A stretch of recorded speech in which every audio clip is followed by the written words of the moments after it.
Shalom, shalom, bien-aimés. Nous bénissons le nom de l'Éternel pour cette opportunité qu'il nous donne. Vous êtes la bienvenue sur la plateforme Zoom, sur la plateforme Facebook. Alléluia. Comme nous l'avons dit, nous avons quelques petits défis que nous sommes en train d'arranger. Donc, nous ne sommes pas encore en direct sur YouTube. Mais d'ici la fin de la journée, toutes ces vidéos seront sur YouTube, seront disponibles sur YouTube. Donc, vous pourrez les écouter à votre temps. Alléluia. On va prier. Éternel des amis, ce matin, une fois de plus, nous bénissons ton Saint-Nom pour ce privilège que tu nous donnes de pouvoir nous réunir à ton buffet. Parle-nous, Seigneur, dans le langage que nous allons comprendre. Éternel des amis, que ta parole ne rentre pas vaine, mais qu'elle accomplisse le but pour lequel tu l'envoies. Je proclame et je déclare, Seigneur, que nous avons la compréhension, que nos cœurs sont disposés. Et Seigneur, que ta parole, ce jour, par sa puissance, annule toute forme d'infimité et déracine toute racine de maladie, d'affliction dans nos corps au nom puissant de Jésus. Béni soit ton Saint-Nom, Seigneur. Au nom de Jésus, nous avons prié. Amen. Alléluia. Béni soit le nom de l'Éternel. Je suis le pasteur Oscar, votre hôte, sur ces 30 jours de challenge. Alléluia. Nous avons dit beaucoup de choses concernant ces 30 jours de challenge. Et nous bénissons le nom de l'Éternel pour ce qu'il est en train d'accomplir. L'une des choses que je veux vous demander, bien aimés, est-ce que vous pouvez copier le lien, alléluia, postez-le sur vos plateformes YouTube, Facebook, Instagram, alléluia. Faites-nous cette faveur au nom puissant de Jésus. Allez-y pendant les prochaines 10 secondes, allez-y copier les liens, invitez quelqu'un sur cette plateforme. Invitez aussi quelqu'un à se connecter. Comme je l'ai dit toujours, c'est peut-être la bouée de sauvetage que quelqu'un attend depuis quelque temps.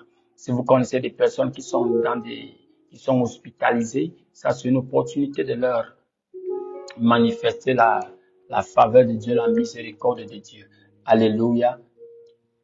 Donc, copiez le lien, envoyez ce lien à quelqu'un et le Seigneur se souviendra sûrement de votre bon geste. Au nom puissant de Jésus. Amen. Nous bénissons le nom de l'Éternel. Hier, nous étions en train de regarder les raisons pour lesquelles Jésus-Christ a guéri et comment est-ce qu'il le faisait. Alléluia. Aujourd'hui, nous allons étudier les obstacles à la guérison divine. Si vous nous suiviez avec attention, vous allez comprendre, bien aimé, que la guérison n'est pas quelque chose qu'on attend. On n'attend pas la guérison. Alléluia. Sur la croix, Jésus est mort pour nous. Sur la croix, il a payé le prix pour ta guérison. Et comme je le dis toujours, tout au long de ce programme, je m'adresse à une personne. Et j'espère que tu es cette personne. Alléluia. Tout au long de ce programme, je m'adresse à une personne. Pourquoi? Parce que souvent nous pensons que les autres sont meilleurs que nous, que les autres méritent la miséricorde ou la faveur de Dieu plus que nous. C'est pour ça que inconsciemment, souvent, nous nous excluons de ce que Dieu est en train de faire ou bien veut faire dans nos vies. Donc aujourd'hui, on va voir les obstacles à la guérison divine. Nous sommes au 6e jour de notre 30 jours de marathon. Alléluia. Et je sais que par le renouvellement de ton intelligence, tu vas entrer dans la plénitude de tout ce que Dieu a pour toi. Au nom puissant de Jésus. Amen. Dans le livre de Matthieu, chapitre 15, verset 6, regarde ce que Jésus-Christ disait aux pharisiens. Il était en train de leur reprocher de quelque chose. Il dit, Matthieu, chapitre 15, verset 6, il dit, et il n'honore pas son père ou sa mère, il ne sera pas coupable. Il dit, vous avez rendu, Matthieu, chapitre 15, verset 6b, il dit, vous avez rendu inefficace le commandement de Dieu par votre tradition. Vous avez rendu inefficace la parole de Dieu par vos traditions. Ça, c'est l'un des problèmes majeurs que nous avons, alléluia, dans notre marche avec Dieu. Vous savez, la première fois que nous avons reçu cet évangile, la plupart des temps, pour certains d'entre nous qui sommes je ne veux pas dire l'ancienne génération. Vous savez, dans la plupart de nos familles, certains d'entre nous sommes les premiers chrétiens. Les premiers, ou bien nous sommes de la 2e génération Alléluia. Et vous allez vous rendre que la plupart des évangiles que nos parents ont reçus n'étaient vraiment pas l'évangile. N'étaient vraiment pas l'évangile. Ils ont beaucoup plus reçu un mélange. Alléluia. Plein de traditions des hommes. Alléluia. Plein de, on dit des ajouts qui n'étaient vraiment pas là. Ils ont reçu un évangile plein des interprétations humaines. Et ces choses rendent la parole de Dieu inefficace dans nos vies. C'est pour ça que ils ont reçu la parole de Dieu, mais tu vas te rendre compte que c'est une parole qui n'avait aucune puissance. Alléluia. Cette parole n'avait pas la capacité de les délivrer du péché, n'avait pas la capacité d'entretenir leur corps. Alors, quand il y avait des problèmes de maladie, ils étaient encore très prêts à rentrer chez le marabout, à partir chez le chaman pour trouver un peu de remède. Comme ils vont dire, on donne à César ce qu'il y a à César. Je me rappelle quand j'étais encore plus petit. Mon papa était un éducateur. On a beaucoup fait mon cycle primaire dans les bush, dans les forêts. Tu vas voir, les gens vont venir à l'église. Ils vont laisser les chèvres, les poules, qui vont prendre après l'église pour aller faire les sacrifices. Ils vont laisser ça à l'entrée de la porte. Alléluia. On leur interdisait d'entrer avec ça à l'église. Mais c'était normal. Ce n'était même pas interdit. Après l'église, ils vont maintenant partir chez les marabouts. Ils vont partir chez les crado-praticiens, faire leur sacrifice. Pourquoi? Parce qu'ils ont reçu un évangile qui était dépouillé de son essence, de sa puissance. Donc c'était un peu comme ça. Et c'est un peu ce que Jésus reprochait à ces pharisiens. Il dit à cause de vos traditions, à cause de vos us et coutumes, vous avez rendu la parole de Dieu inefficace. De plus en plus, on a ces cris un peu partout, c'est pas juste en Afrique, où les gens ont tendance à vouloir rentrer aux divinités anciennes. Comme en Afrique, on va te parler des Kamites, on va te parler des dieux de nos ancêtres. Alléluia. Tu vas en Occident, ils sont en train de rentrer dans l'idolâtrie. C'est un vent qui est en train de souffler partout. Alléluia. Est-ce que c'est parce que la parole de Dieu n'est pas vraie? Non. Mais le problème, c'est que plusieurs personnes, ou bien certaines personnes qui ont apporté cette parole, vraiment ne vivaient pas la vie de cette parole. Ils n'avaient pas une vie qui pouvait encourager les gens à vouloir les suivre comme ils suivent Christ. Donc c'est un peu ça le dilemme qui se passe. Alléluia. Tu vas voir un homme de Dieu, un prédicateur de la parole, qui parle de la sainteté, mais ne parvient pas à vivre de la sainteté. Il parle de Jésus-Christ sauvé, guéri, mais c'est quelqu'un qui est chaque fois à l'hôpital sous traitement des médecins. Alors tu te demandes, est-ce que cette parole-ci est vraie? Alléluia. Est-ce que cette parole-ci est vraie? Donc c'est un peu l'un des problèmes que nous avons. Et par la grâce de Dieu, à travers ce challenge de 30 jours, le Seigneur, comme je vais encore le dire, Dieu ne veut pas juste te guérir, bien-aimé. Alléluia. Dieu ne veut pas juste te guérir. Dieu veut faire de toi un instrument de la guérison dans ces derniers temps. Alléluia. Dieu veut mettre entre tes mains des connaissances qui te permettront non seulement de pouvoir recevoir ta guérison quand tu en as besoin, mais qui te permettront aussi de pouvoir en distiller au nom puissant de Jésus. Amen. Alléluia. Alors aujourd'hui, par la grâce de Dieu, nous allons regarder quels sont les obstacles à la guérison divine. Je vais peut-être, au-delà de l'incrédulité, tout cela se résume à l'incrédulité. Mais comme je l'ai toujours dit, l'obstacle majeur dans notre marche avec Dieu, à quelque dimension que ce soit, c'est l'ignorance, c'est le manque de lumière. Alléluia. C'est l'obstacle majeur. Je vais nous lire quelque chose dans le livre du psaume 82, je crois. Attends, je vais nous regarder ça là-bas. Je vais nous lire quelque chose là-bas. Alléluia. Béni soit le nom de l'Éternel. Que le nom de l'Éternel soit glorifié. Donc l'obstacle majeur. Alléluia. Regarde ce qu'il dit. Psaume 82. Dieu se tient dans l'assemblée de Dieu. Il juge au milieu des juges. Regarde ce qu'il dit. Jusqu'à quand jugerez-vous injustement et ferez-vous acception de la personne des méchants. Il dit, jusqu'à quand est-ce que vous allez tolérer les méchants? Alléluia. Jusqu'à quand est-ce que vous allez honorer les méchants? Jusqu'à quand est-ce que vous allez les respecter? Il dit, faites joie aux misérables et à l'orphelin.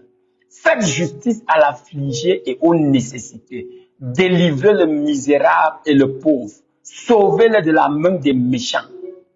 Ils ne connaissent ni ne comprennent. Ils marchent dans les ténèbres et tous les fondements de la terre chancellent. Regarde ce qu'il dit. Moi, j'ai dit, vous êtes des dieux. Petit d. Et vous êtes tous fils du Très-Haut. Mais vous mourrez comme un homme et vous tomberez comme un des princes. Alléluia. Vous voyez, ça c'est la déception. Ça c'est pas la déception. Ça c'est un peu un cri de déception, un cri de douleur dans le cœur de notre Père. Quand il voit les hommes qu'il a créés, il regarde la responsabilité qu'il nous a donnée et nous n'arrivons pas à le faire. Il dit, jusqu'à quand jugerez-vous injustement? Vous savez, nous sommes des juges ici sur terre. Je vous le dis que Dieu nous a mis ici sur terre comme des gouverneurs. Alléluia. Nous sommes des colonisateurs.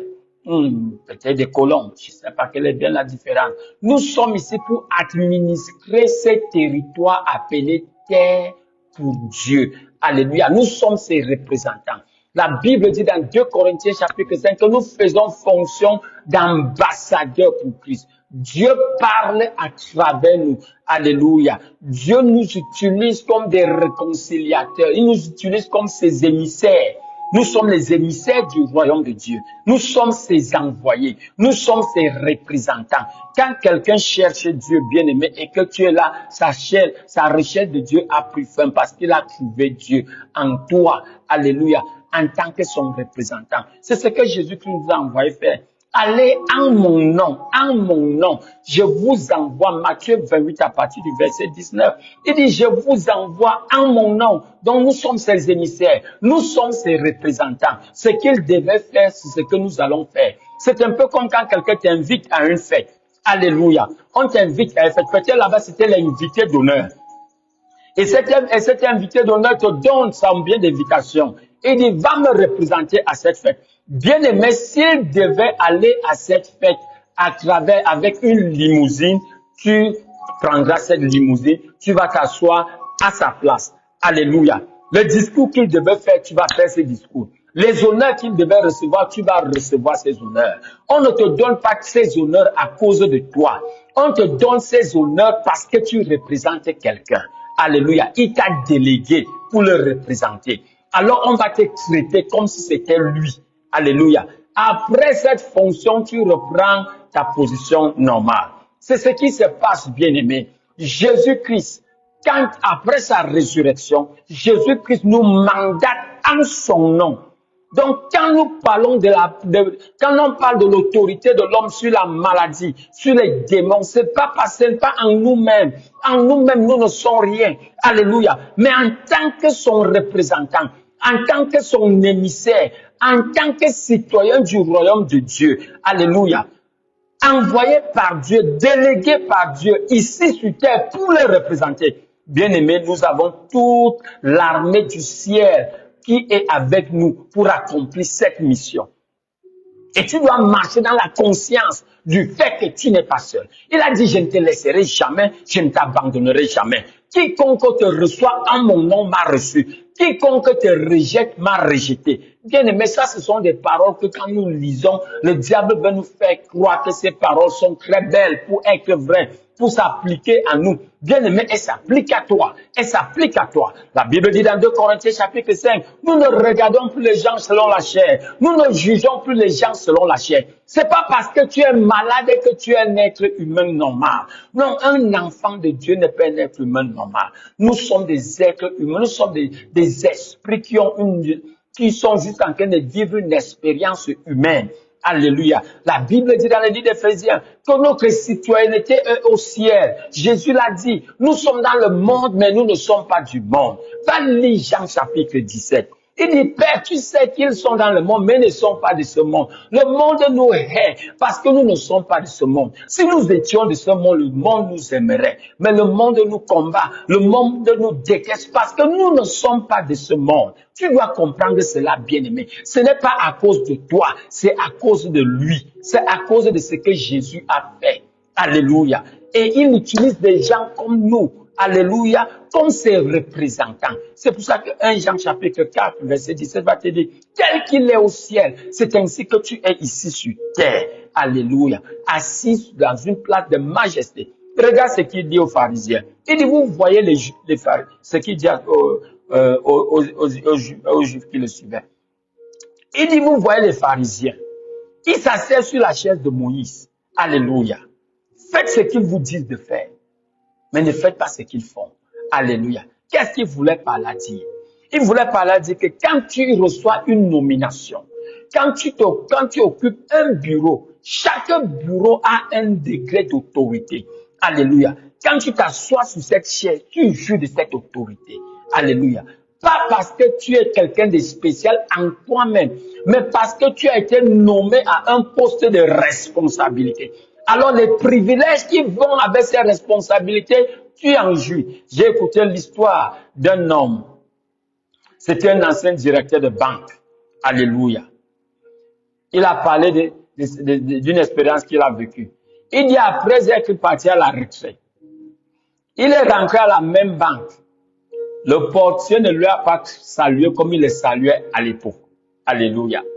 Il dit qu'il est entré à la banque, il s'est mis en rang comme les autres. Alors qu'avant, quand il venait, le portier courait pour ouvrir. Il avait un parking spécial. Quand il venait l'entrer au bureau, on lui servait le café ou bien le thé. Tout le monde était à son service. Juste quelques mois après qu'il soit parti à la retraite, le chauffeur n'était plus là. Quand il venait, il fallait qu'il gare où les autres ont garé.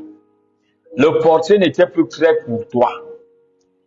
On est allé le critiquer jusqu'à ce qu'il s'est mis en rang. Comme toutes les autres personnes. Ce n'était pas en Afrique, c'était en Occident. Alléluia. Il dit qu'il s'est rendu compte que certains clients ne le saluaient plus comme il les saluait avant. Pourquoi? Tous ces honneurs qu'on lui donnait, tous ces privilèges dont il jouissait, n'étaient pas à cause de lui. C'était à cause de la chaise qu'il occupait. Alléluia. Il avait le carburant gratuit.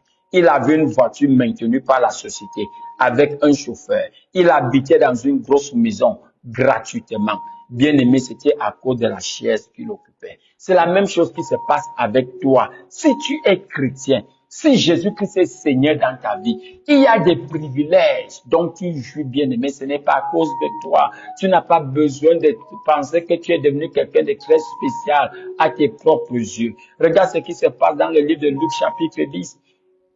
Jésus envoie les disciples prêcher. Alléluia. Quand les disciples reviennent, ils sont tellement excités. Il dit, Maître, my God, on a vu les miracles aujourd'hui. Oh, les démons se sont soumis à nous. Les maladies ont disparu. Ils ont partagé les témoignages. Ils étaient excités. Jésus les a calmés. Il a dit, c'est bon, c'est bon, c'est bon.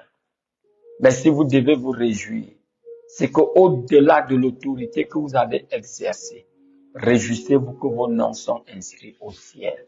Alléluia. Donc, qu'est-ce que je voudrais te dire, bien-aimé? Je voudrais te faire comprendre que tu n'es pas une personne ordinaire. Alléluia. Tu n'es pas ordinaire. Il y a une dimension d'autorité dans laquelle tu devrais fonctionner.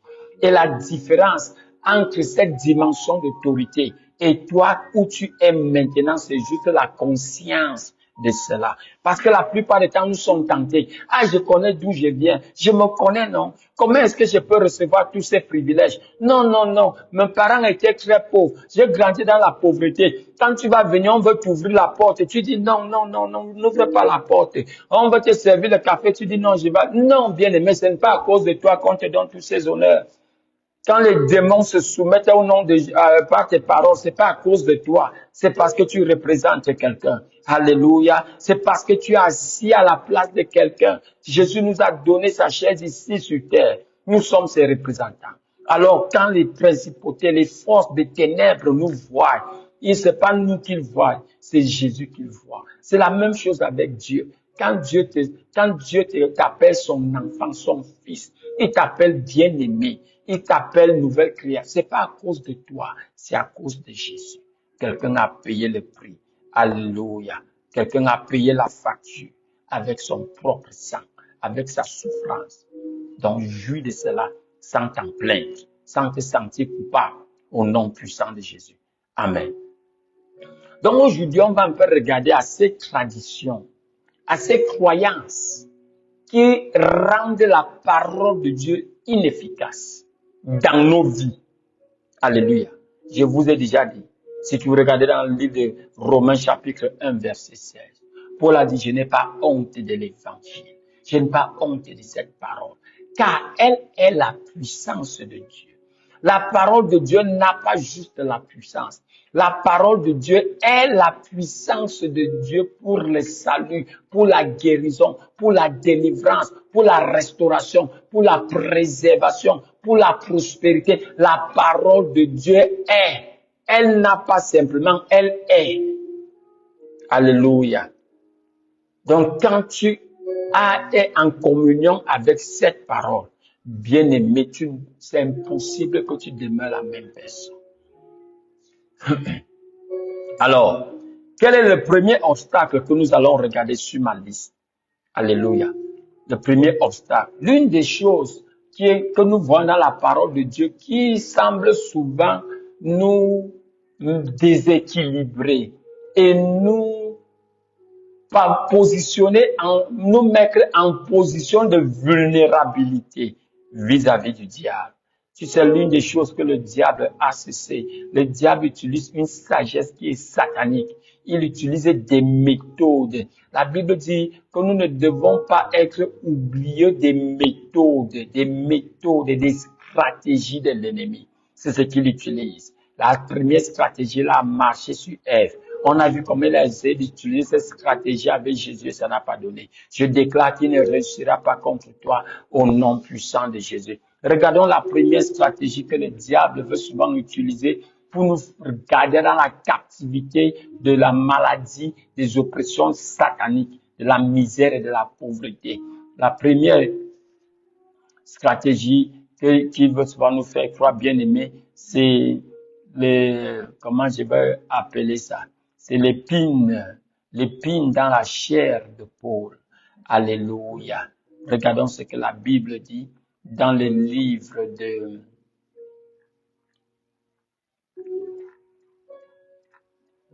Oh, praise God. Je prends ce passage dans le livre de 2 Corinthiens. 2 Corinthiens chapitre 12 à partir du verset 7.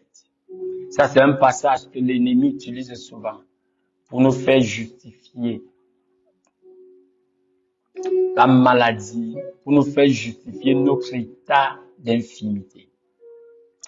2 Corinthiens chapitre 12 verset 7. Et afin que je ne m'enorgueillisse pas à cause de l'extraordinaire des révélations, il m'a été donné une écharde pour la chair, un ange de Satan pour me souffleter, afin que je ne m'enorgueillisse pas. À ce sujet, j'ai supplié 3 fois le Seigneur afin qu'elle se retire de moi. Et il m'a dit, ma grâce te suffit, car ma puissance s'accomplit dans l'infimité. Je me glorifierai donc très volontiers plutôt dans mes infimités, afin que la puissance de Christ demeure sur moi. C'est pourquoi je prends plaisir dans mes infimités, dans les outrages, dans les nécessités, dans les persécutions, dans les détresses pour Christ. Car quand je suis faible, alors je suis fort. Donc ici, Paul est en train de parler d'une écharde pour la chair qui lui a été donnée par un ange de Satan. Certaines personnes ont pris ce passage pour justifier que même Paul était malade, que même Paul était un maladif, qu'il a prêché étant malade, que cette écharde pour la chair qu'il avait été la maladie. Alléluia. Ça, c'est l'un des obstacles majeurs qu'on rencontre à la guérison divine. Il dit Il lui a été donné un ange pour me souffleter.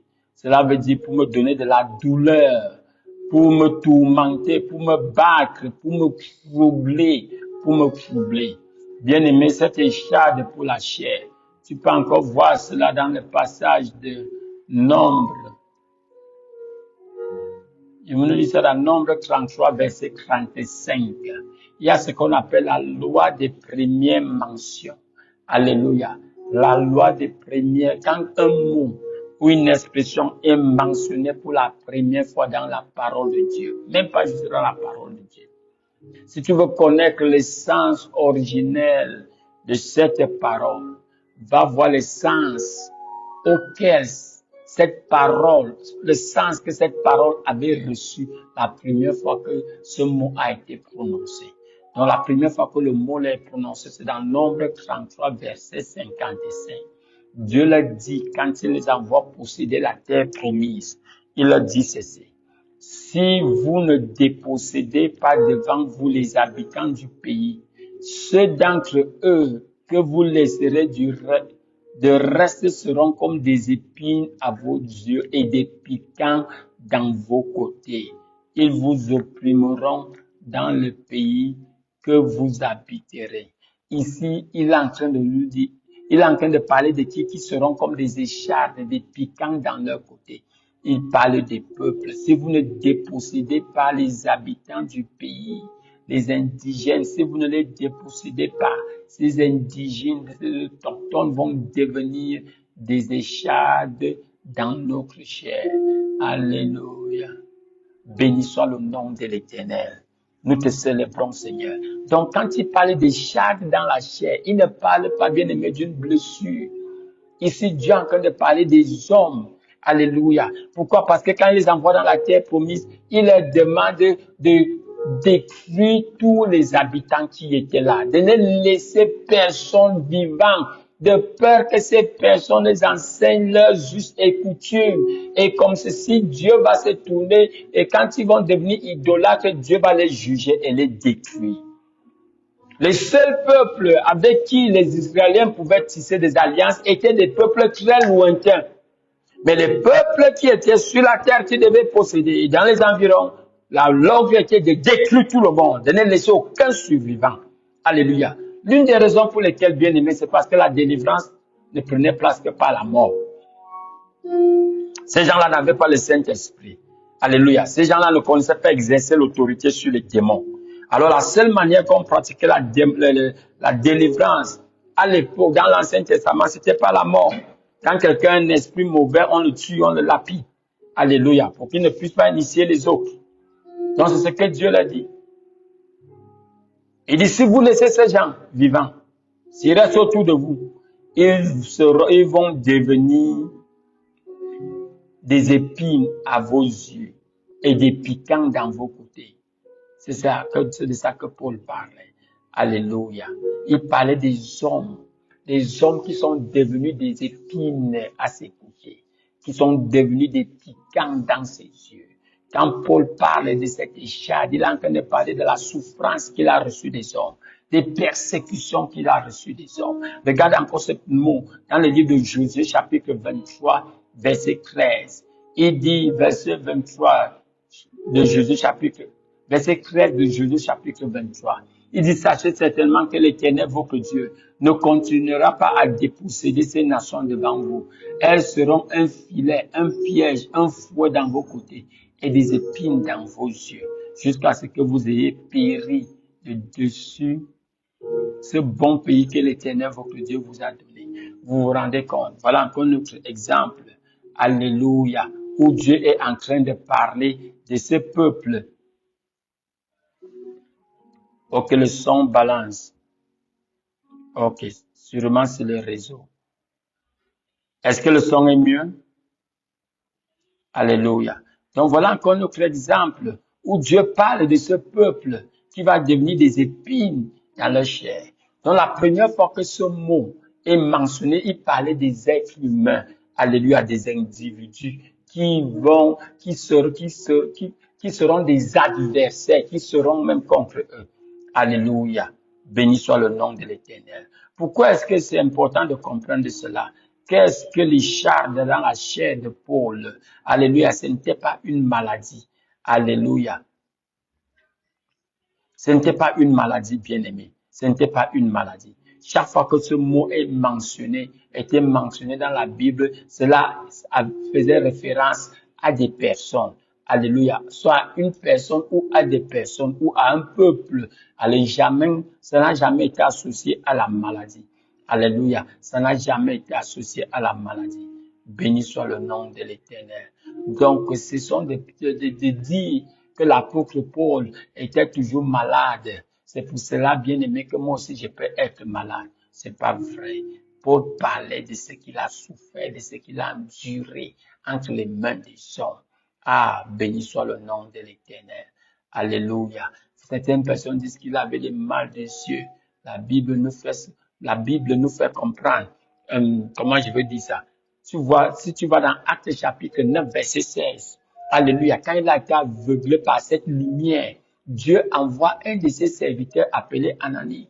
Alléluia. Il dit, et quand Dieu lui demande d'aller parler à Paul, d'aller imposer les mains sur lui, c'est Ananie qui dit au Seigneur, hey, je connais cet homme. Alléluia. Je sais les destructions que cet homme a orchestrées. Tu m'envoies là-bas, Dieu lui dit non, non, non. Il a changé. Il est maintenant un de mes serviteurs. Je lui ai montré combien de fois il va souffrir pour moi. Alléluia. Ça, c'était l'appel de Paul. Regardons dans Actes chapitre 9, verset 15. Dieu dit, et Ananias répondit, Seigneur, j'ai entendu parler à plusieurs de cet homme, combien de mots il a fait à tes saints en Jérusalem. Et s'il a pouvoir de la part des principaux sacrificateurs de lieu, tous ceux qui invoquent son nom, ton nom. Mais le Seigneur lui dit, va, car cet homme met un vase d'élection pour porter mon nom devant les nations et les rois et les fils d'Israël. Alléluia. Béni soit le nom de l'Éternel. Amen. Si tu regardes par exemple les choses dont on souffert, Paul a le plus souffert entre les mains des hommes. Alléluia. Les Juifs il y a un moment, les Juifs ont pris un jeûne à sec. Ils ont dit qu'ils ne mangeront ni ne boiront jusqu'à ce qu'ils aient tué Paul.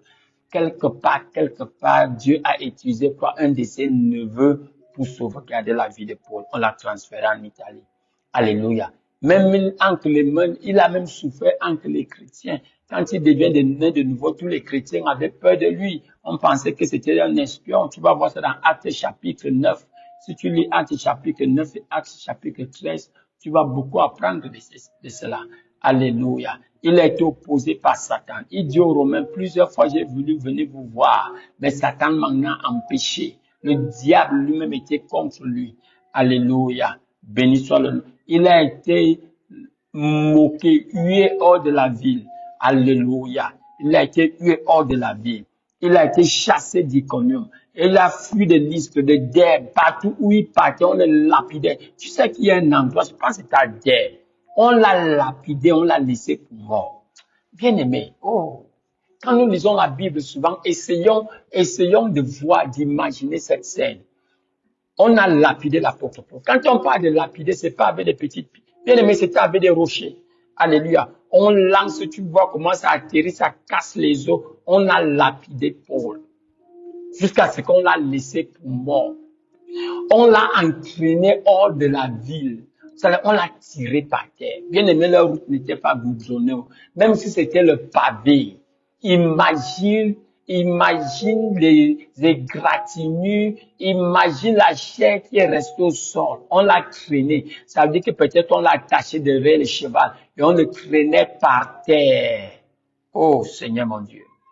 C'est que certaines personnes ont souffert dans leur service pour le Seigneur. Certaines d'entre nous, quand il pleut un peu, tu ne peux pas aller à l'église. Tu es tellement confortable où tu es. Non, bien-aimé. Cet évangile que tu as reçu est un évangile du sang des martyrs. Alléluia. Donc, on l'a tabassé, les foules l'ont tabassé, on l'a tiré pour mort. On l'a lapidé, puis on l'a tiré pour mort, allez le jeter. Allez les jeter hors de la ville. La Bible dit que les frères se sont réunis autour de Paul. Alléluia. Ils se sont réunis autour de lui. Paul s'est relevé. Bien-aimé, tu ne connais pas la puissance qui agit puissamment en toi. Paul s'est relevé. Il a marché dans la ville. Il a réuni les frères. Il les a donné un message d'adieu. Il est reparti à pied. Voilà quelqu'un qui a été lapidé. Voilà quelqu'un qui a subi les jets de pierre. Quand je dis pierre, bien aimé, ce sont des gros cailloux. On l'a frappé avec. Imagine ce qui a atterri sur la tête, ce qui a atterri aux côtes, les côtes qui se sont brisées, les gonflements, les enflements partout dans son corps, les blessures. Paul s'est relevé. Personne ne dit qu'on l'a traité. Ça veut dire que la chair s'est refermée. Les os brisés se sont remis en place. Personne ne l'a aidé, s'est levé, l'a marché dans la vie. Oh, bien-aimé, ne te regarde plus selon la chair. Ne pense plus que tu es une personne ordinaire. Peut-être que la maladie est en train ton corps est sous une attaque d'épidémie ou de maladie. La Bible dit que celui qui est en toi est plus fort que celui qui est dans le monde. Celui qui est en toi est plus fort que celui qui est dans le monde. Celui qui est en toi est plus fort que celui qui est dans le monde. Il y a quelqu'un en toi et il est plus puissant, il est plus puissant, il est plus puissant. Au nom puissant de Jésus, je maudis toute forme d'affliction dans ton corps. Je rends les attaques du diable dans ta vie et dans ton corps nulles et sans effet. Au nom puissant de Jésus, je proclame et je déclare que cette maladie ne s'achèvera pas par la mort. Ça ne s'achèvera pas par la mort. La puissance de Dieu est en œuvre en toi. La gloire de Dieu agit en toi. Béni soit le nom de l'Éternel. L'écho Shikalakapa. Nous bénissons le nom de l'Éternel. Bien-aimés, c'est les gens. C'est pour ça. Regarde. Il y a tellement de choses à dire. Je voulais nous montrer un passage. Dans le livre d'Éphésiens. Si tu lis Éphésiens chapitre 1, tu lis à partir du verset 17. Quand tu arrives du verset 18-19, il te parle de la puissance qui agit en nous. Il dit que cette puissance est la même que Dieu a déployée quand il ressuscitait Jésus-Christ d'entre les morts. Bien-aimé, est-ce que tu sais qui est un chrétien? Est-ce que tu sais qui est un enfant de Dieu? Un enfant de Dieu est un être humain dont la vie a été changée. Un enfant de Dieu est un être surnaturel, une nouvelle création. Alléluia. Qui marche avec la puissance de la résurrection en lui. Et il y a la puissance de la résurrection en toi. Tu as besoin de comprendre cela et acter sur ça. Au nom puissant de Jésus. Donc, quand on parle de l'écharpe dans la chair de Paul, ce n'était pas la maladie. C'était beaucoup plus les peuples qui l'ont combattu. Et ça faisait partie de son appel. Parce que Dieu lui a dit, je veux te montrer combien tu vas souffrir pour moi. Alléluia. Donc, c'était cette souffrance. Donc, Paul en avait marre. Il en avait marre. Il avait marre d'être moqué, d'être mal représenté, d'être critiqué, d'être frappé. Il en avait marre et voulait que le Seigneur puisse l'aider. Dieu lui a dit non, ça fait partie de ton appel. Quand tu es faible, c'est là où tu es fort. Alléluia. Quand tu es faible, c'est là où tu es fort. Tu te rappelles où il est parti? À Philippi, prêcher l'évangile. Il a prêché, les gens ont cru, puis on est venu avec la chicotte, ils se sont retrouvés en prison avec le dos lacéré, déchiré à cause du fouet. Ils ont commencé à minuit à chanter et Dieu s'est révélé dans cette prison. Et ils ont été délivrés. Dans ce cas, bien aimé, on dit que le geôlier était en train de nettoyer leurs plaies. Quand soudainement, il est en train de nettoyer leurs plaies. Alléluia. Dans ce cas-ci, bien aimé, il y avait les plaies. Dans l'autre cas, on l'a laissé Paul pour mort. Alléluia. On a laissé Paul pour mort. On n'a pas parlé de blessures, on n'a pas parlé de plaies. Mais dans le cas de Acte 16, où le geôlier nettoie leurs plaies, quand je regarde cela, bien aimé, je vois beaucoup plus c'était un moyen de pouvoir mener l'évangile dans la famille du geôlier. Parce que le geôlier l'a amené chez lui, dans sa famille, pour nettoyer les blessures de Paul. Alléluia. Et c'est ainsi que Paul a pu conduire toute cette famille à Christ. Donc, qu'est-ce que je voudrais te dire, bien-aimé? Si ce dont tu souffres n'est pas la persécution, cette souffrance est illégale. Si ce dont tu souffres n'est pas la persécution, cette maladie n'a pas de place dans ton corps. Elle doit être déracinée. Elle doit être déracinée. Au nom puissant de Jésus. Au nom puissant de Jésus. Au nom puissant de Jésus. Je voudrais prier pour une famille. Je ne sais pas si cette famille est connectée ou elle sera connectée après. Je déclare au nom puissant de Jésus. Aucun de vos enfants ne sera utilisé à des fins, ne sera victime de crimes rituels. Aucun de vos enfants ne sera victime de crimes rituels. Je vois une petite fille qu'on a arrachée, qu'on a découpée pour des crimes rituels. Si cette personne est connectée ou sera connectée, je déclare, ou bien alors vous avez été victime, l'un de vos enfants est porté de la part des hommes. C'était la persécution qu'il a connue de la part des hommes. Alléluia. Béni soit le nom de l'Éternel. Il essaie de nous donner un peu le chapelet de son parcours. Dans 2 Corinthiens, chapitre 12, versets 7 à 10. Il dit à ce sujet, j'ai supplié 3 fois le Seigneur afin qu'elle se retire de moi. Il m'a dit, ma grâce te suffit. Quand ma puissance accomplie dans l'infimité, dans la faiblesse, je me glorifiais donc très volontiers, plutôt dans mes infimités que dans la puissance, afin que la puissance de Christ demeure en moi. C'est pourquoi je prends plaisir dans les infimités, dans les outrages, dans les nécessités, dans les persécutions, dans la détresse pour Christ. Car quand je suis faible, alors je suis fort. Quand je suis faible, quand j'arrive à bout, c'est à ce moment que je suis fort. Pourquoi? Parce que la grâce de Dieu se déploie. Bien aimé, la grâce de Dieu se déploie dans nos faiblesses. Tant que tu as encore tes cartes, tu ne vas pas expérimenter la grâce de Dieu. Mais quand tu es arrivé à la fin de toi, c'est à ce moment que la grâce de Dieu prend contrôle. Alléluia. Donc Paul a prié pour que cette écharde soit enlevée. Il n'y a nulle part dans le Nouveau Testament où tu vas voir un chrétien en train de prier à Dieu concernant la guérison. Pour que tu saches même que ce n'était même pas la maladie. Paul a prié vers Dieu. Il dit 3 fois, il a supplié Dieu. À ce sujet, j'ai supplié le Seigneur afin qu'elle se retire de moi. Tu ne vas voir nulle part dans les épîtres, à partir du livre des Actes des Apôtres jusqu'à la fin, il n'y a aucune référence où un chrétien prie à Dieu pour la guérison. Ça n'existe pas. Pourquoi? Parce que la guérison n'est plus la responsabilité de Dieu. La guérison est la responsabilité des chrétiens. Nous avons dit que tout chrétien qui fait preuve de foi et de puissance va recevoir sa guérison. Donc ne demande pas à Dieu de te guérir. N'attends pas que Dieu vienne te guérir. Il ne le fera pas. La guérison a été donnée. Reçois ta guérison. Résiste le diable. Maudis l'infimité et commence à marcher dans la réalité de ta guérison divine au nom puissant de Jésus. Alléluia. Regardons encore l'une des infimités dont Paul a souffert dans Galates chapitre 4 verset 13. Alléluia. Dans Galates chapitre 4 verset 13, regarde ce que l'apôtre Paul nous fait comprendre là-bas. Il dit, et vous savez que dans l'infimité de la chair, je vous ai évangélisé au commencement.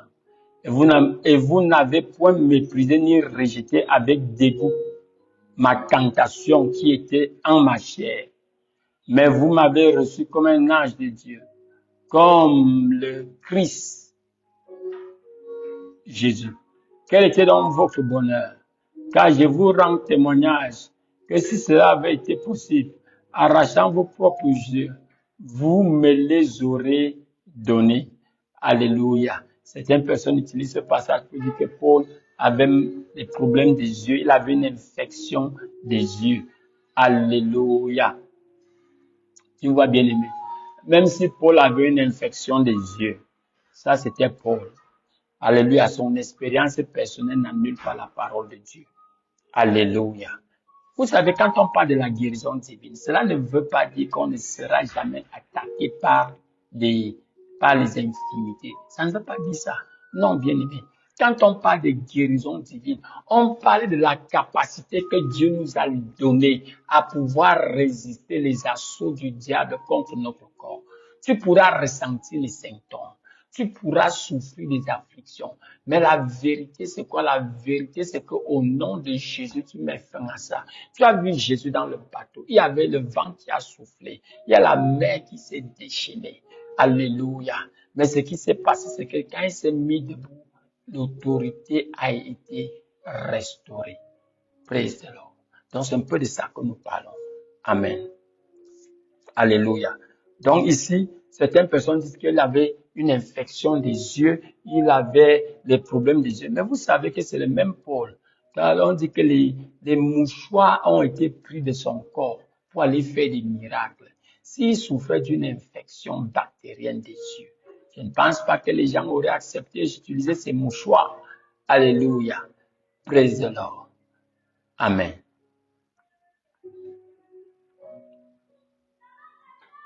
Oh, nous bénissons le nom de l'Éternel. Alléluia. Donc, on va continuer demain, bien-aimé. Ici, là. On va continuer demain.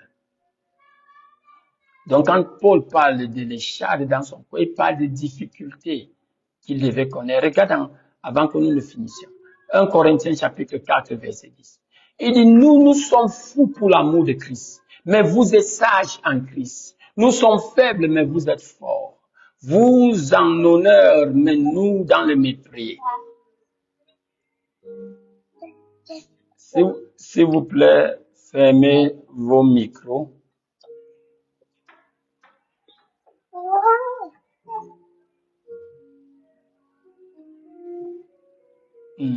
Praise the Lord. Fermez le micro, s'il vous plaît. Amen. Alléluia.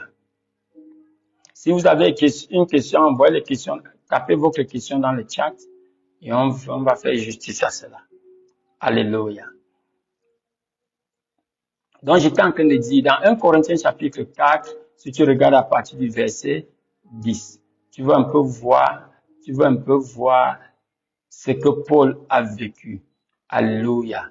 Il dit, verset 11, jusqu'à cette heure, nous souffrons, et la faim et la soif, nous sommes nus, nous sommes souffletés, nous sommes sans demeure fixe, nous prenons de la peine, travaillant de nos propres mains, injurieux, nous bénissons, persécutés, nous supportons, calomnieux, nous supplions. Nous sommes devenus comme les balayeurs du monde, le rebut de tous jusqu'à maintenant. Alléluia. Bien-aimé, tu vois, Paul dit qu'ils ont été souffletés, c'est-à-dire fouettés. Alléluia. Attaqués, battus, tapés. Alléluia. Tout ça à cause de l'évangile. Amen. Donc, la persécution fait partie de la parole de Dieu. Alors, on va s'arrêter ici aujourd'hui. Qu'est-ce que nous sommes en train de dire? Les chardes dans le corps de Paul n'étaient pas la maladie. Les chardes étaient des peuples, les gens, les oppositions, l'adversité qu'il devait rencontrer de la part des personnes vers qui Dieu lui a envoyé. Alléluia. Et ça faisait partie de son appel. Quand Dieu sauve Paul, il dit, je vais te montrer combien tu vas souffrir pour moi. Donc ça, c'était son appel. La paix dans la souffrance. Alléluia. Et nous bénissons le nom de l'Éternel. Que cette souffrance a tellement produit qu'il a écrit le trois quarts du Nouveau Testament. Béni soit le nom de l'Éternel. Tu es ici ce matin, tu fais face à des souffrances, dans ta chair ou bien de la part des hommes. Je prie la faveur de Dieu sur toi au nom puissant de Jésus. La faveur de Dieu se multiplie dans ta vie au nom puissant de Jésus. Oh, Roko Shikalakaba. Béni soit le nom de l'Éternel. Je maudis tout esprit d'infimité dans ta vie au nom puissant de Jésus. Seigneur, nous te célébrons, nous te bénissons. Au nom de Jésus, nous avons prié avec action de grâce. Je prie pour toi, bien-aimé. Je déclare que le but de cette infimité dans ton corps est avorté. C'est avorté. Je commande tes organes vitaux à reprendre vie. Je libère la puissance de la résurrection dans tes organes vitaux. Je commande tout agent pathogène, toute forme de virus à être englouti par la puissance de Dieu. Je déclare au nom de Jésus, toute forme de tumeur croissant dans ton corps est maudit, est maudit, est maudit. Béni soit le nom de l'Éternel. Au nom de Jésus, nous avons prié avec action de grâce. Et quelqu'un dit Amen. Amen. Alors, bien-aimé, ne justifie pas ta maladie. Non, non, sorry. Ce n'est pas ta maladie. Ne justifie pas cette maladie. Cette maladie est un ennemi. Combat cette maladie, résiste-la par la vérité. Mais en attendant, deviens un élève de Jésus. Alléluia. Apprends à vivre la conscience de la présence de Dieu. Et tu vas te rendre compte que les ténèbres autour de toi vont commencer à se réduire de plus en plus au nom de Jésus. Amen. S'il te plaît, partage. Fais savoir ce programme à d'autres personnes. Alléluia. Partage, partage et fais-nous ton retour au nom de Jésus. Amen.